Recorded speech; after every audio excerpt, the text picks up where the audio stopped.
Good evening students. एक और video लेकर मैं आपके सामने आया हूं और बहुत इम्पोर्टेंट टॉपिक है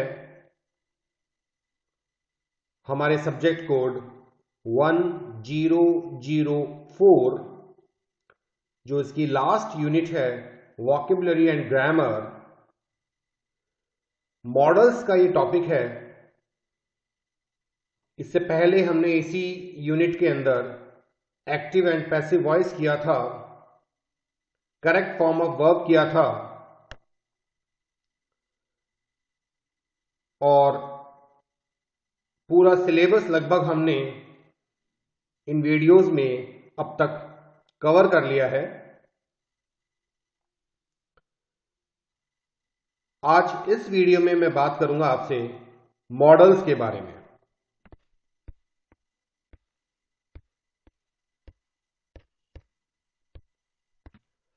let's take a look at the definition here. Modals also called modal verbs, modal auxiliary verbs, modal auxiliaries are special verbs which behave irregularly in English। यानी इन्हें हम मॉडल वर्ब्स भी कहते हैं, मॉडल ऑक्सिलरी वर्ब्स भी कहते हैं या मॉडल ऑक्सिलरीज भी कहते हैं और शॉर्ट में इन्हें हम मॉडल्स के नाम से जानते हैं। MODALS स्पेलिंग आप याद रखिएगा। They are different from normal verbs like work, play, visit. इन्हें इरेगुलर इसलिए कहा जाता है क्योंकि ये नॉर्मल जो वर्ब होती हैं उनसे कुछ अलग होते हैं। जैसे वर्क है तो वर्क का मतलब कार्य हो गया, प्ले है खेलना हो गया, विजिट कहीं घूमना भ्रमण करना हो गया। उनके एक इंडिविजुअल मीनिंग है, पर्टिकुलर हर वर्ड का एक मीनिंग है, वो नॉर्मल वर्ब्स हैं। लेकिन यहां पर अगर हम देखें तो मॉडल्स का कार्य वो पर्टिकुलर वर्ड ना देकर, वो पर्टिकुलर मीनिंग ना देकर एक पूरे के पूरे रेफरेंस के हिसाब से फंक्शन करने का है। They give additional information about the function of the main verb that follows it. Main verb जो इसके साथ आती है उसका क्या फंक्शन होने वाला है उसके बारे में हमें मॉडल से पता चलता है। They have a great variety of communicative functions. Communication से जुड़े हुए जितने भी फंक्शंस हैं उसमें इनका बहुत बड़ा रोल होता है। कुछ छोटी छोटी खासियत है मॉडल वर्ब्स की, जिनमें पहली खासियत है they never change their form. You can not add SED ING। यानी हम एग्जाम्पल के रूप में अगर मैं एक मॉडल लेता हूं कैन और एक तरफ मैं नॉर्मल वर्ब लेता हूं प्ले, मैं प्ले को तीनों रूप में लिख सकता हूं। प्लेज प्रेजेंट टेंस में हो गया, प्लेड पास्ट हो गया या परफेक्ट में हो गया, ING कॉन्टिन्यूअस हो गया। प्लेइंग, प्लेज, प्लेड और प्लेइंग, मैं तीनों तरह से प्ले को यहां पर चेंज कर सकता हूं। बट क्या मैं कैन को कैन्स, कैंड, कैनिंग ऐसे करके लिख सकता हूं? नो। इसलिए मॉडल्स की कभी फॉर्म चेंज नहीं होती। They are always followed by an infinitive without to. यानी कि उनके बीच में कभी जब मेन वर्ब के साथ वो आते हैं तो मेन वर्ब और मॉडल्स के बीच में टू नहीं आता। मैंने कहा आई कैन प्ले हॉकी, मैं हॉकी खेल सकता हूं। लेकिन मैं अगर बोलूंगा I can to play hockey, तो ये गलत हो जाएगा। इसीलिए हम इसे बोलते हैं बेयर इन्फिनेटिव। खाली इन्फिनेटिव मतलब टू उसमें नहीं आएगा, केवल first form of the verb साथ में आएगी। They are used to indicate the modality, allow speakers to express certainty, possibility, willingness, obligation, necessity, ability। ये सब चीजें हमें उनसे पता चलती हैं। We have already studied some of the uses of be। अगर हम बात करें कुछ नॉर्मल वर्ब्स की जिसमें be आता है, जिसके अलग अलग फॉर्म्स होते हैं, is, am, are, was, were, being and been. Then we have do. Two forms are there, does and did. Then we have. There are three forms: has, have, had। इसलिए अगर हम सिर्फ be, do और have को देखें तो ये primary auxiliary कहलाते हैं। ये भी डायरेक्ट मेन वर्ब के रूप में नहीं मैं इनको ले रहा हूं, हेल्पिंग वर्ब यानी ऑक्सिलरीज के रूप में ले रहा हूं। और इनका काम क्या होता है? They help to form tenses, questions and negatives. अगर आपको किसी वाक्य में कोई टेंस का यूज करना है तो आप इनकी सहायता लेंगे। अगर आपको कोई क्वेश्चन पूछना है तो भी आप इनकी सहायता लेंगे।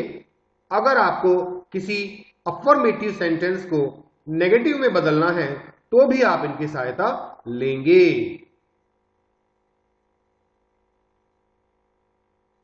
इसलिए इनका एक ऑक्सिलरी फॉर्म है, हेल्पिंग फॉर्म है, और ये प्राइमरी ऑक्सिलरीज कहलाते हैं। They are also used in changing voice. Active passive voice में भी इनका यूज होता है। एक्टिव पैसिव वॉइस के लिए आप टीटीसी जोधपुर जो एक हमारा चैनल है, गवर्नमेंट पॉलिटेक्निक कॉलेज की तरफ से जो हमने टीटीसी जोधपुर का जो एक चैनल बना रखा है, उसमें आप मेरे 101 सब्जेक्ट कोड की वीडियोस आप देख सकते हैं और वहां पर आप एक्टिव एंड पैसिव वॉइस को अच्छे से समझ सकते हैं। The forms of be, do and have can be used as principal verbs also। be, do और have की जो फॉर्म है उन्हें आप प्रिंसिपल वर्ब यानी मेन वर्ब के रूप में भी यूज कर सकते हैं। जैसे राकेश इज इन आर्मी, यहां पर हमने इसको यहां पर मेन वर्ब के रूप में यूज किया है क्योंकि देखो राकेश नाउन है, इन प्रेपोजिशन है, आर्मी भी नाउन है, तो यहां पर बीच में केवल एक ही वर्ब हमें दिखाई दे रही है और वो है इज। इसलिए ये हेल्पिंग वर्ब ना होकर मेन वर्ब का कार्य कर रही है। I have a lot of work to do, तो यहां पर भी अगर हम बात करें तो ये जो हैव है ये भी मेन वर्ब हो गया। Do as I tell you, ये डू भी यहां पर मेन वर्ब हो गया।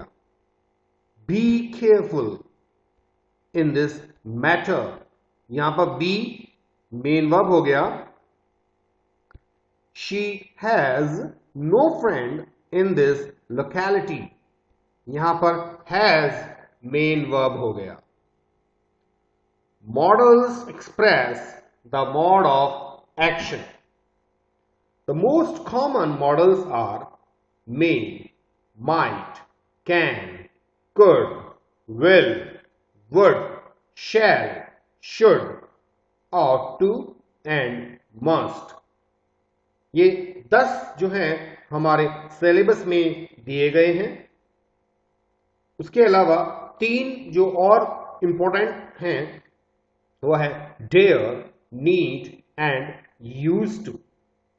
मैं आपको यही सलाह दूंगा कि आप इन 3 को भी तैयार कीजिए, इन 3 को भी आप पढ़िए। Modals are never used alone. A principal verb is either present or implied. ये भी कुछ कैरेक्टरिस्टिक्स हम और देख रहे हैं मॉडल्स की। तो पहली कैरेक्टरिस्टिक्स या विशेषता हो गई है कि मॉडल्स कभी भी अकेले यूज नहीं आते। जैसे यहां पर 2 एग्जाम्पल हमने ले लिए हैं, I can sing और he will help you। Can यहां पर ये मॉडल है एंड देन सिंग यहां पर मेन वर्ब है। विल जो है यहां मॉडल है और हेल्प जो है दिस इज मेन वर्ब। मैं अगर सिर्फ लिखता आई कैन तो समझ में नहीं आता किस चीज के लिए मैं आई कैन कह रहा हूं। मैं अगर यहां कहता ही विल तो ये पता नहीं चलता कि वो ही विल किसके लिए है, इसलिए हमें साथ में मेन वर्ब को भी लगाना होगा। Then modals do not change according to the number और the person of the subject. किसी भी पर्सन या सब्जेक्ट के अनुसार मॉडल्स चेंज नहीं होते। जैसे हमने कहा I can, we can, you can, we can. I can, we can, you can and they can। हम इसे यहां पर इस तरह से लेंगे I, we, you, he, they। इन सबके साथ में वही can आ रहा है। I may, we may, you may, he may, they may। इन सबके साथ में may आ रहा है। लेकिन अगर यही मैं अगर मेन वर्ब से रिप्लेस करके बोलूं सेंटेंस तो I play, we play, you play, लेकिन ही प्लेज। तो यहां पर ही के साथ मुझे लगाना पड़ता प्लेज। इसी प्रकार एक और अगर मैं वर्ड बोलूं तो I speak, we speak, you speak, लेकिन ही स्पीक्स। तो जैसे ही मेरा नंबर एंड पर्सन चेंज हुआ तो हमने उसके साथ में एस लगा दिया। लेकिन यहां ऐसा कुछ भी नहीं है, चाहे वो आई हो, वी हो, यू हो, ही हो या दे हो या और भी कोई सब्जेक्ट हो, सबके साथ में मॉडल्स वही रहेगा जो है। Then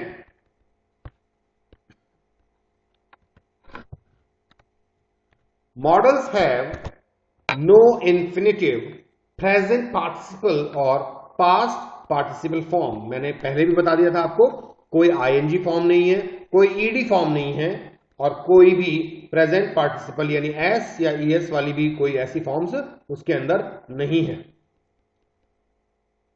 models can not be used in all the tenses.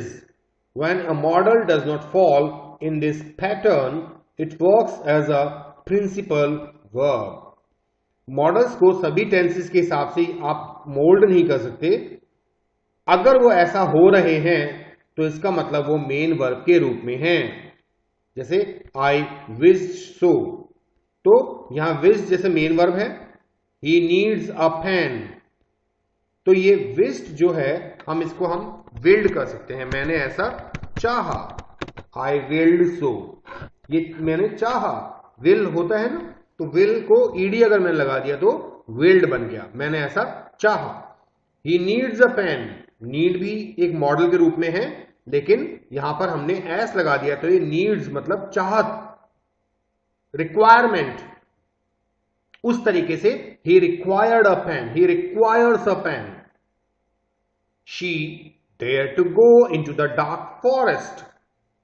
तो she tried, she committed, okay, to go into the dark forest. उसने कोशिश की, वो वहां गई, उसने हिम्मत की. इस तरीके से ये मेन वर्ब के रूप में यूज हो रहे हैं. Now relationship of modals with tenses. Tenses के साथ क्या रिलेशनशिप है वो देख लेते हैं. May, can, shall, will, they are in present forms, while might, could, should and would are their past forms. हम इन्हें जनरली इस तरीके से कहते हैं कि मे, कैन, शैल और विल ये प्रेजेंट के रूप में दिखते हैं. माइट, कुड, शुड और वर्ड ये जो है वो पास्ट के रूप में दिखते हैं. The two forms express different meanings but usually no difference of time. That is, may and might generally probability के लिए यूज होते हैं. यही एक समझने वाली चीज है कि एक तरफ तो हम इन्हें पास्ट के रूप में ले रहे हैं, मे, माइट वगैरह डिफरेंस मे प्रेजेंट में ले रहे हैं और माइट को पास्ट में ले रहे हैं. लेकिन मॉडल्स का एक रूप ये भी है कि वो कभी कभी कम और ज्यादा फ्रीक्वेंसी को बताते हैं. जैसे हमने कहा she may come today, possibility है, थोड़ी ज्यादा पॉसिबिलिटी है, हाँ आ सकती है, चांसेस हैं आने के. लेकिन अगर मैंने कहा शी माइट कम टुडे तो यहां चांसेस थोड़े से कम हो जाते हैं, रिमोट पॉसिबिलिटी हो जाती है. तो ये सब चीजें हम कब सीख पाएंगे? जब हम इनकी प्रैक्टिस कर लेंगे. The time we practice these things हम इसमें अच्छे से समझ पाएंगे. However, if the verb in the main clause is in the past tense, the forms might, could, should and would serve as regular past tense. अगर किसी पूरे वाक्य में पहले वाले हिस्से के अंदर मेन क्लॉज के अंदर या एक क्लॉज जो दिया गया है पास्ट का यूज किया है तो ये भी पास्ट में ही चेंज होगा, जैसा कि हम डायरेक्ट और इनडायरेक्ट नरेशन में करते हैं. He said, I can help you. तो ये बन जाएगा He said that he could help her. You said, अब यहां पर said क्या है? पास्ट में, तो अंदर वाला भी हमारा पास्ट में चेंज हो जाएगा. You said she will come back soon. You said that she would come back soon. Sheetal said, may I use this pen, madam?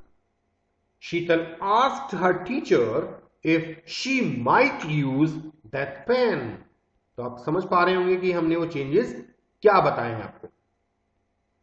Now, when we want to express the past time in verb phrases involving modals, we use the present perfect of the principal verb. अगर हम phrase के रूप में इसको use कर रहे हैं तो हम उसे हैव प्लस थर्ड फॉर्म में कहेंगे. शी मस्ट हैव रीच्ड, वो पहुंच गई होगी, home by now. You ought to have told me all the facts, तुम्हें मुझे सब कुछ बताना चाहिए था. You ought to have told me. अब आप पूछेंगे कि यहां पर ये टू क्यों आ गया? बेसिकली ये ऑट टू ही एक प्रॉपर मॉडल है. यहां पर टू प्लस हमने इंफिनिटिव नहीं लिया है. ये ऑट टू अपने आप में मॉडल है और उसके बाद हमने हैव जो कि फर्स्ट फॉर्म है और टोल्ड जो कि परफेक्ट फॉर्म हो गई है उसको यूज किया है. तो आज अभी इस वीडियो में हम इतना ही देखेंगे. अगली जब वीडियो आएगी उसमें मैं बात करूंगा कुछ जनरल फंक्शंस ऑफ मॉडल्स के बारे में, जो हेडिंग आप देख पा रहे हैं स्क्रीन पर, और भी कुछ छोटे मोटे नियम, अगर कुछ रूल्स होंगे तो वो मैं आपको बताने की कोशिश करूंगा. एंड देन हम एक एक मॉडल का एनालिसिस करेंगे.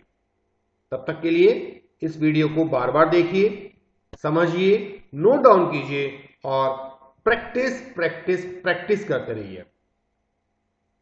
Thank you so much.